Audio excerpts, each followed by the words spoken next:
So I'm going to show you here are the headlight pods I took off last time.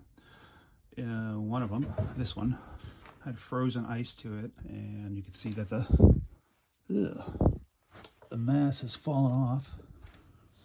Nasty. The mass is fallen off. Go through that and just make sure there's not any bolts or anything, but pretty nasty. Now what I'm going to do now is attempt to disassemble them further to determine if any of these are reusable. I have sincere doubts on this one. I don't think any of this is going to be reusable. Maybe this one. Once I get it apart, I'll know, but the problem is going to be some of those screws are been sitting in water for so long, it's going to be next to impossible to get them apart, but I'll give it a shot. These are the headlight pods, totally disassembled except for those metal retaining clips. Those will come off. And I had hoped that some of this stuff would be reusable, but I'm skeptical any of it, other than the pods themselves, of course, is going to be reusable. So this top ring is okay. This has too much rust and rot on it, so just this top ring so far. So those will get thrown into an ultrasonic cleaner. Some pieces will, the rest is just junk. And see how well it cleans up. On this side, these two metal bottom rings are actually likely savable.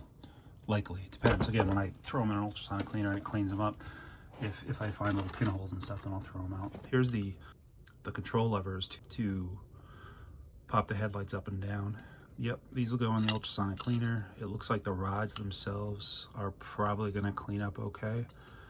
Not certain about those brackets. We'll see. Same deal on this side. But now I have them apart, I can determine what I need to order for parts and get that process started. Now I can also, I'm thinking about toying around with painting those yellow, the insides yellow, or even black as like a base coat, a prime coat.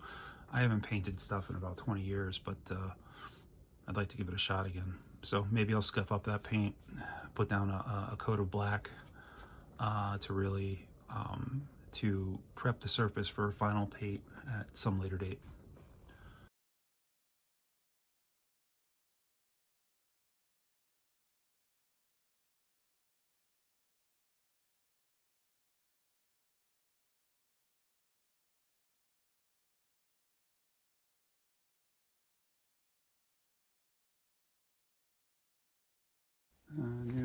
New motors in. This was about 150, I think, off eBay.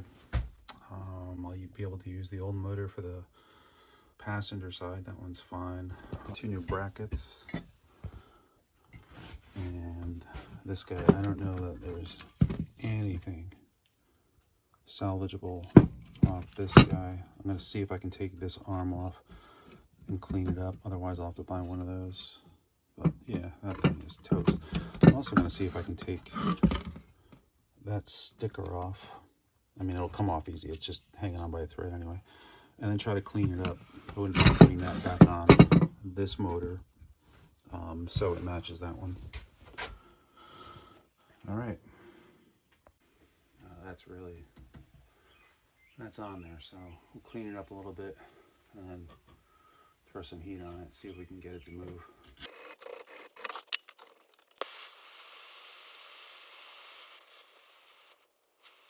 Oh, there we go. I've got that's a nylock nut, and I can see fluid bubbling out, which tells me I melted the plastic on the nylock, so it might actually come off now. And it does. Sweet.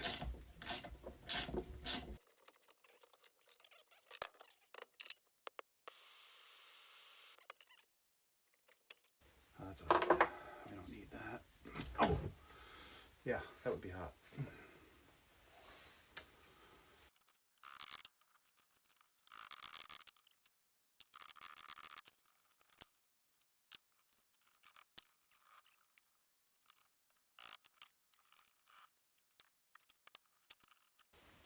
That time it moved away, so it's coming.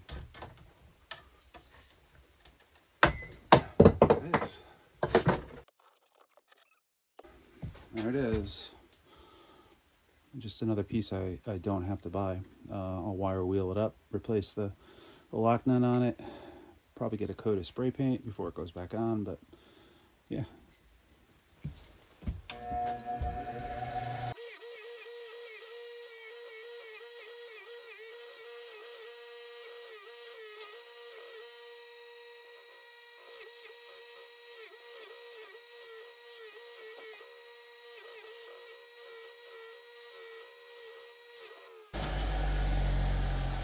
Things up nicely.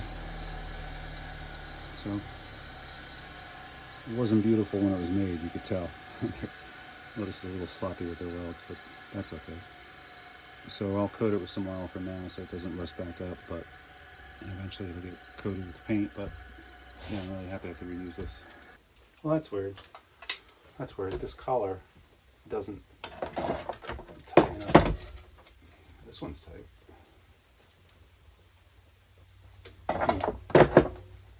Once I free this one and tighten it back up, if it moves around, then I know it's designed that way to allow for play. But otherwise, this new bracket that I bought is slightly too big, and I could get fancy and try to cut it down and make it tighter, but I'd rather probably just line the inside of this with some material that makes it tighter. So now it's loose.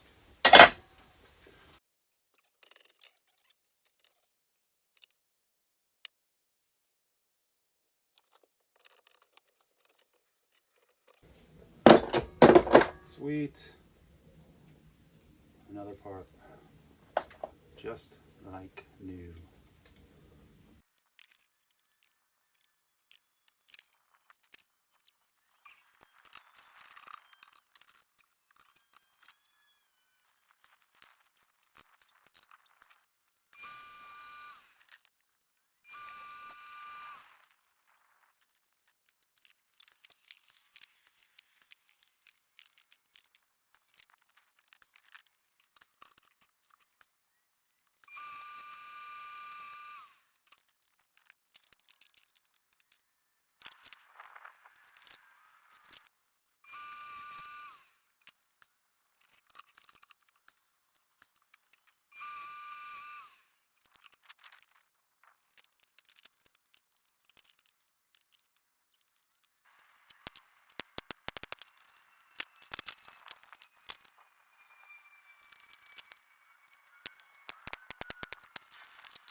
These are the old rods just cleaned up. They clean up nicely. Still have to buy new bolts. That one's a little nasty looking, but these backing plates, these will work. Reusing the tops had to be replaced, so couldn't save it all. So if you're wondering, am I really gonna, why I'm using parts that are clearly rusty, it's because I haven't found that bolt, nut, or part to replace yet. So I'm putting it back together on this mock-up to get it working so I could see everything that I need remaining to get. So hopefully in a little bit we'll have at least one headlight popping up.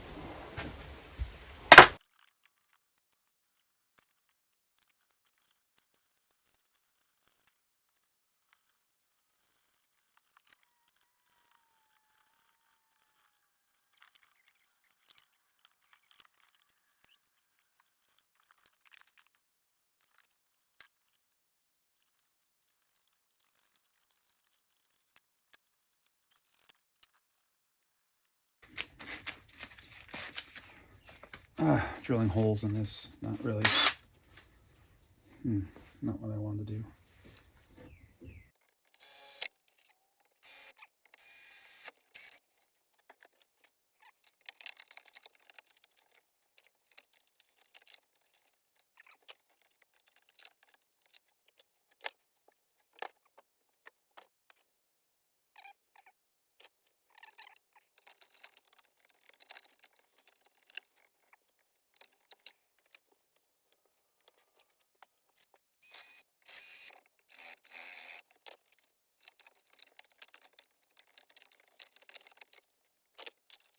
So the problem I'm finding is that this edge is interfering with this plastic. I can't see how it's going to clear it either.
That is so annoying. What the hell am I? There's no way you can fit this over this.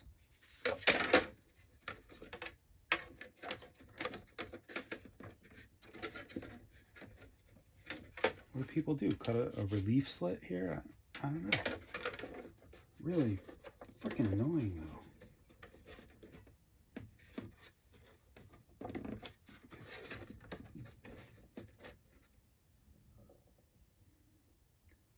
And it still has to come this way, which means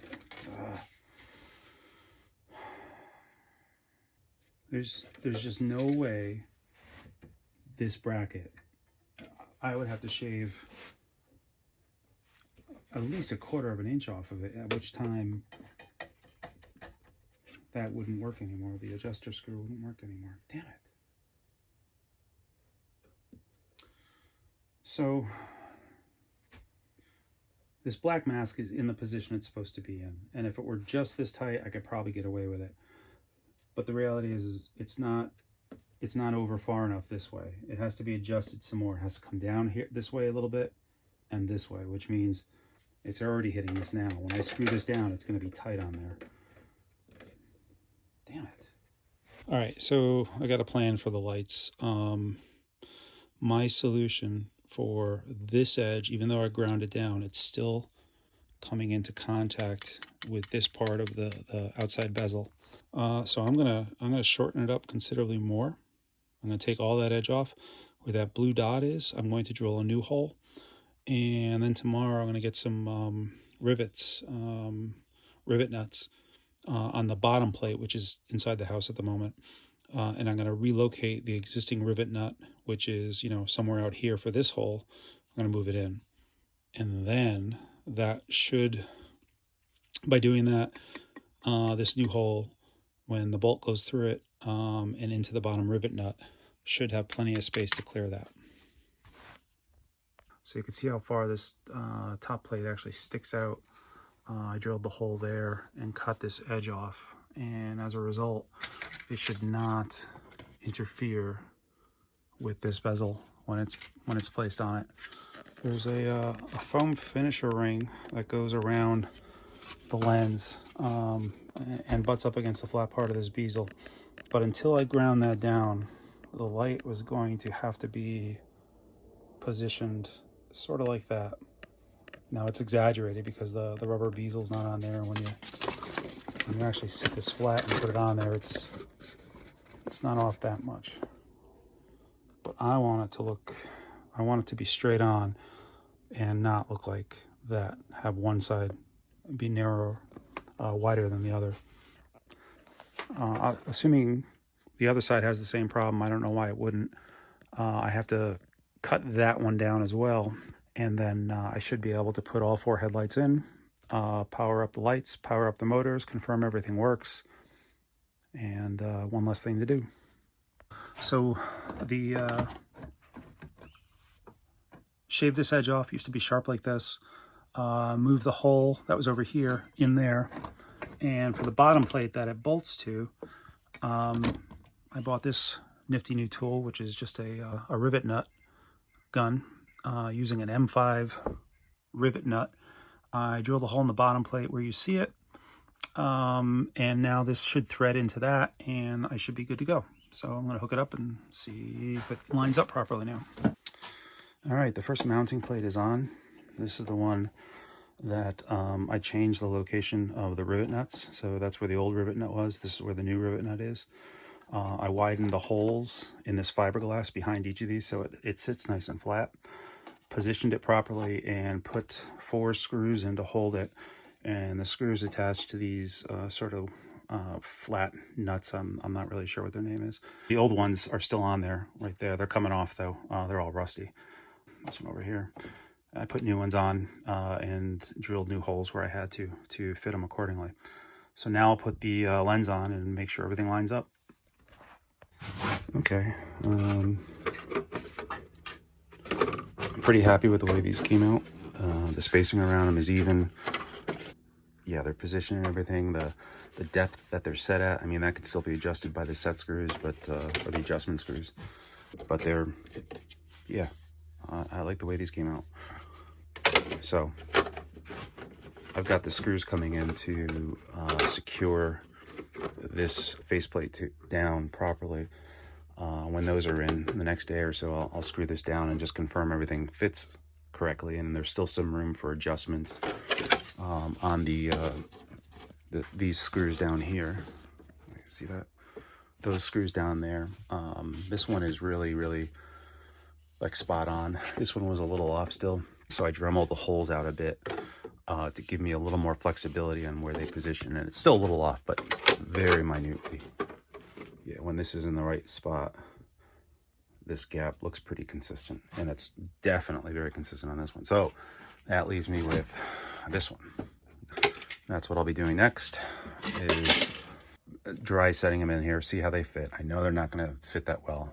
I know I'm going to have the same problem with this mask interfering with them, so I'm going to have to grind down the bracket edges like I did here. This used to be pointed.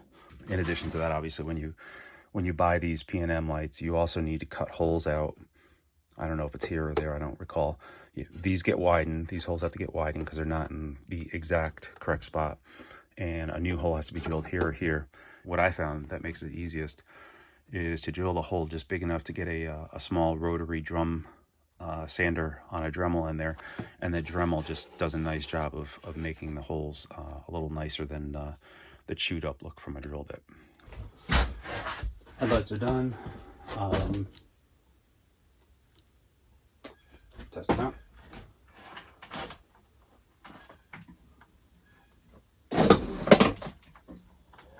Up.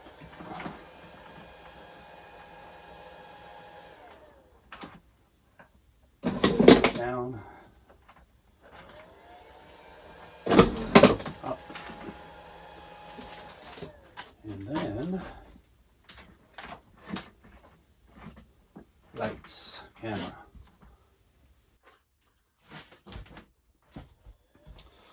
Nice.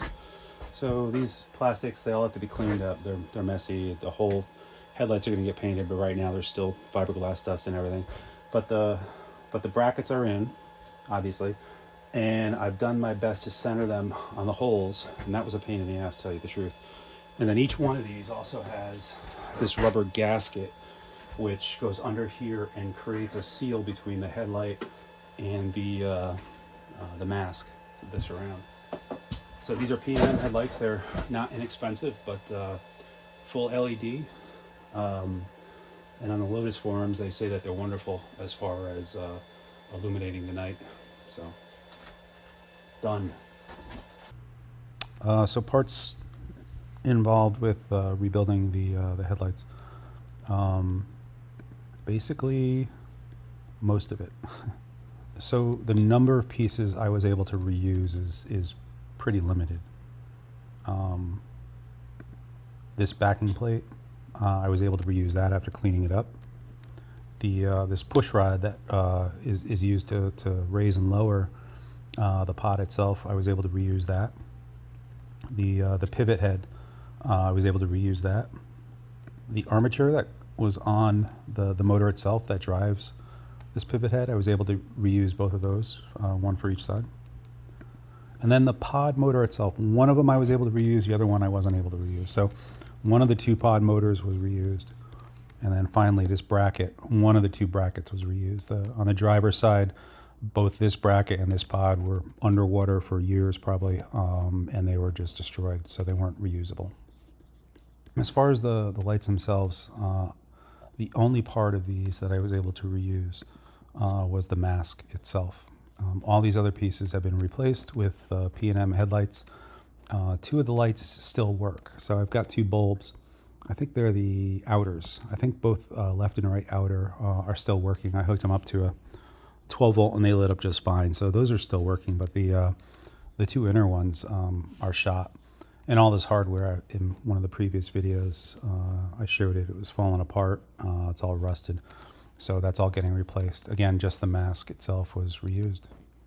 Parts in the schematic that were replaced, I put them into a spreadsheet, and I provided the vendor, although I whited out the vendor for the well-known group, because I got the same part at both locations in some case, and they're different prices, and I didn't want to reveal the vendor's name.